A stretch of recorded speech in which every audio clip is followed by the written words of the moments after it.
Hello, it's Legit Gaming 117, and I'm here today to talk about Halo 5. You may be wondering, how so? What does he mean by that? What I mean is basically all the problems it has and all the things leading up to it and what I think about it as a whole. So I will outright say I like this game a lot. It doesn't capture that original Halo feel that I really actually like more. For instance, Halo 2 Anniversary multiplayer, the way they did that was perfect. If they would just make a regular campaign game based on that, it'd be perfect.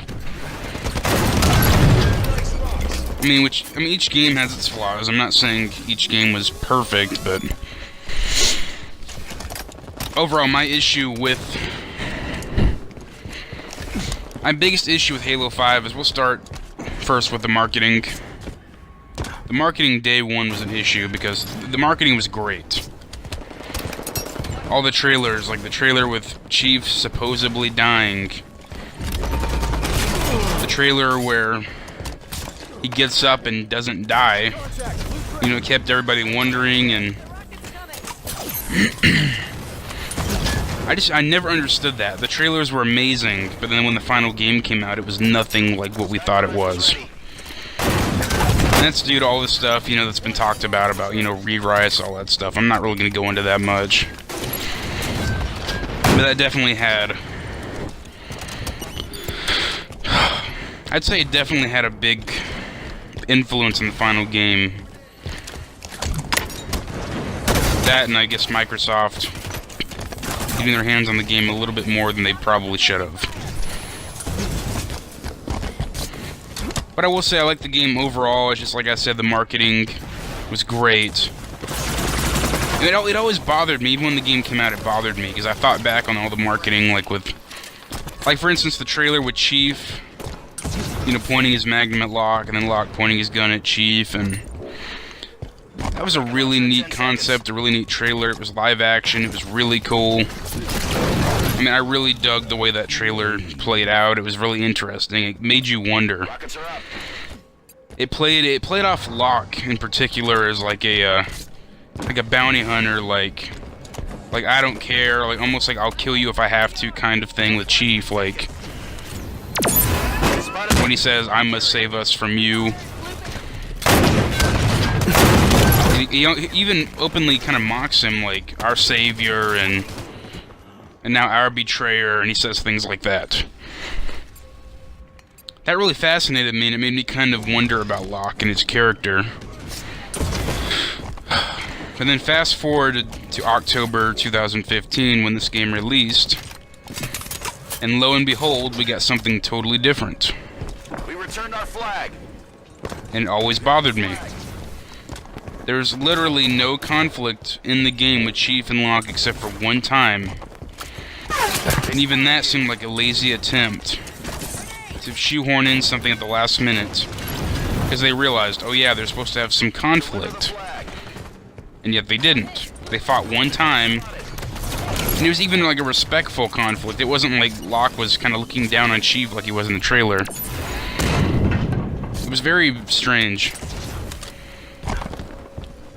He's basically just saying, please come with us, sir, please, and come with us peacefully so there isn't a problem, but it's like he's not the same.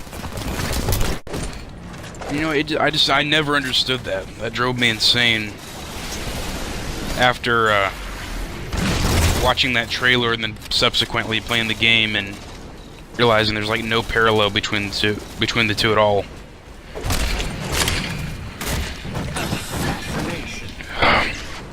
There's a lot of things that were wasted on Halo 5. I feel like that were good. Like I said, the marketing, the stuff from Halo 4 that set up 5 that doesn't even make any sense now. Like for instance, Hunt the Truth. That probably has no connection or much to 5 now. They were going a certain way with the storyline about Chief being basically a traitor. They all thought Chief was a traitor. I just don't get it. I honestly don't get it. mean, honestly, I prefer playing... It's sad that I prefer playing 4 than I do 5. I mean, yeah, the weapon sounds aren't original. They're new ones made by 343. But even still, it didn't bother me as bad. It felt more like Reach. Like reskinned. Which is basically what it is.